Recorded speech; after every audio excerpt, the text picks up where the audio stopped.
This little device is a Rio600 mp3 player. And for you kids out there who don't understand what that means, before we had smartphones and we listened to music on smartphones, and we wanted to listen to digital music, we listened to them on mp3 players like this one here. This one, well, I had one in 1999. That's when I got mine, and it looked exactly like this. And I was living and working in New York City, and I mean, it's not huge. I think it's 32. It holds 32 megabytes. I think I have to double check on that, but it holds 32 megs, pretty sure. And at the time, I could load it up on with music at home, and I would get on the N line, and I would get on N in Astoria, Long Island City, and I could listen to music from there to Times Square where I worked. And that was probably about 10 or 12 songs, um, unless we got stuck in the tunnel under the river. But that's a whole other story. But anyway, so it didn't, it could carry about an album's worth of music. And that was really if you condense the MP3 files down.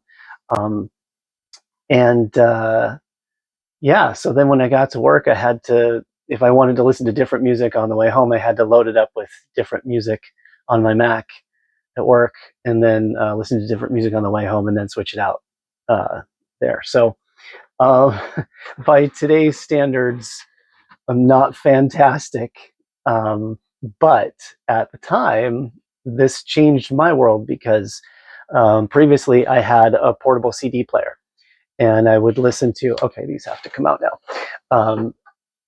I had a portable CD player, and even though it had that little shock resistant thing, it didn't really work. If I just got jostled, which happened a lot on the train, the CD would skip, and it was really annoying. And I also had to carry around a bunch of CDs in my bag, or one or two at least. Um, and that wasn't really super convenient. But this thing changed that because it was lightweight.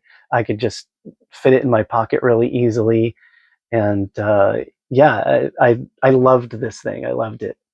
And this one I got on eBay for about $9 for parts, and I'll explain that. I had another one that I purchased about 3 years ago at a Goodwill for about, I think it was $5. It was only $5. It came in a little baggie. It even had a case and all that. But it didn't work. It turned on, and then that was it. I could see the music and it turned on, but the buttons didn't work. And then it wouldn't turn off. If I hit the off switch, it didn't turn off. So just recently I cracked the thing open, and I actually, you know what? Let's go over to the work table, and I'll explain a little bit more about why this is sort of like a Frankenstein MP3 player. So here's the good one. This is the one I was just listening to. It looks all intact, everything. It's great. And then this one here is the one that I took apart. And this isn't actually a part. This is how it's supposed to go. And I'll show you some parts in a second and show you why I had to Frankenstein these two together. But and I suspect this was a problem with this Rio 600 player, because when I had it, after a while, I kind of had to hold it together a little bit to keep the power on. And it's because to replace the battery on this, there's no, there are no discs or anything. It's just there's this port on the top, and I'll show you that in a second too, where you connect it to your computer and you transfer music over. But this thing on the back here, when you slide it off, and there's the battery port right there, and it slides into here.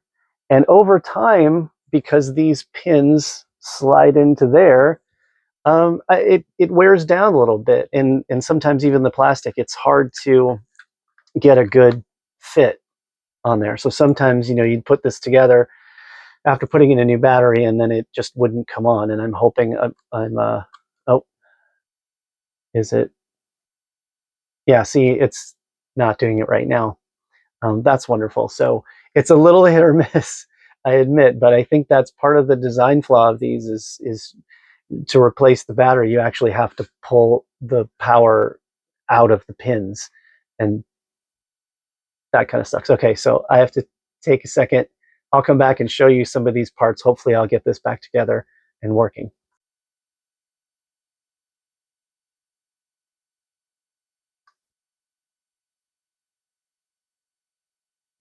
Yay! Okay, so it actually powers on again. That's a relief, and that just goes to show like how hit or miss this was after a couple of years of use and abuse of these devices. They weren't.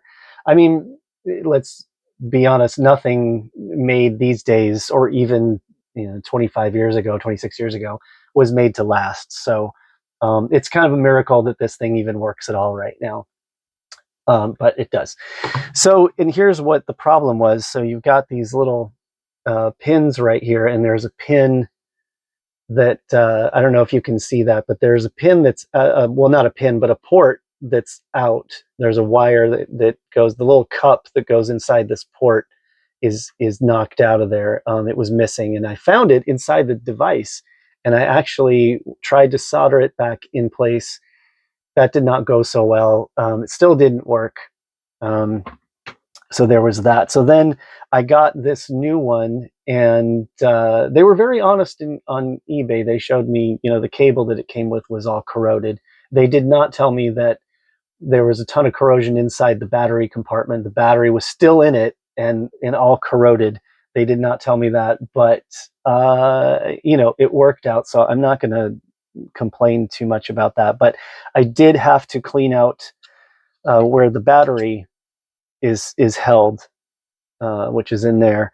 And I'm not going to take this one apart again, just because it's together and it's working. So, but the battery goes, this little battery compartment here, and there was a ton of corrosion that I had to clear out. So I cleaned it out with some lemon juice first, to neutralize the battery acid, and then some alcohol and a toothbrush, and scrubbed the more solid corrosion bits out of that. And that was fine and everything, except that I did not realize also that the connector for the battery was broken. There's two little pieces missing that are kind of like a spring that hold the battery in place, and those were gone. Another thing that I did not know. It looks like somebody came in here and tried to fix it at some point, and that didn't work. So my genius idea was, because parts from the one I got at Goodwill and the parts from the one at eBay were working, I was going to swap some things out, mostly to take care of this pin. So I wanted to swap out this device. Well, originally the device that was in there, this pin holder thing. And that didn't really work. So then I was going to swap out the battery holder. I was just going to see if I could take the battery holder off, but because there's this, it's surface mounted, it looks like, on the board here, this little piece. So I desoldered that and it came off, but there just really isn't a way to solder that back on. And long story short, sometimes I hate giving up, but sometimes things are just broken. Sometimes I have to realize that I can't fix everything. I try, but I can't every time. And so I did. Okay, so I say I gave up. I didn't really give up. I figured out a different way, something else that I could do, and I swapped out some parts in here to get this one working Rio player. So that was awesome. So that was done. That's great. So, $14 later, I have an MP3 player. So the next question for me was, how do I get music onto the player itself? And then I remembered that a long time ago, I had software. There's Rio player management software that came with this. There was a CD. I don't have that CD, but thanks to the Internet Archive, I could find it again, which was awesome. And so I tried it. I have dual boot on my other laptop, my working laptop, so I can boot. I run Linux most of the time, but I can dual boot. So I booted into Windows 11, tried to install the software, and that did not work. I wasn't too surprised about that, but that's the way things go these days. Windows 11 sucks. I hate it, and you should too. No, I'm kidding. If you love it, then that's awesome. But I don't like Windows 11. for lots of reasons that I won't get into in this video. But this is the reason I was starting to justify my computer collection. And so this is the reason why I have older laptops like this. This is a Dell Latitude D430 that I picked up, I think, for $20 from somebody who just wanted to get rid of it. And it works fine and everything. And it has glorious Windows XP. I know. Just, I'm so lucky. Try to convince me otherwise. Windows XP is beautiful. It's a beautiful operating system. No, I'm kidding. But it does work for my purposes here. So I was able to install all the drivers for the Rio. I've got the little cable. This is a proprietary cable, of course. It's USB on the other end, and then this plugs into here. And so I've got it hooked up to the computer, and I've got this Rio Music Manager. Isn't that awesome? So I can see all the music on my computer here. I can see the music on the Rio player, and this is this is funny. And I think I may have just forgotten this, but a lot of the MP3 files that I have that I use are not heavily compressed. So they do take up a lot more space than they did in 1999 that I had them take up anyway. I compressed them back then. So I had really small MP3 files back then. And so I could fit, 10 to 12 songs on the player. This one is full at 3 songs. So it's one song itself is almost 14 megs. So it's a 9-minute song though. So, that makes sense, but still 7 megs, and 14 megs. And the thing is almost full. I don't think I could fit maybe one more song on here, but that's not going to get me from Astoria to Times Square by any stretch of the imagination, even if the tunnel is open. But I don't live there anymore, so I don't have to worry about that. I digress. So that's how many songs I've got on here. They transfer right over really easily. You just, select a song, any song you want. Let's see. Let's do some Elvis. Let's see what song I have. One song. Let me try to transfer that over. It's thinking. It's still thinking. And oh, it transferred over. I had enough room. Look at that. Now I have 4 songs. 4 songs. Awesome. This thing is amazing. So, kids, we really knew how to live back in the day.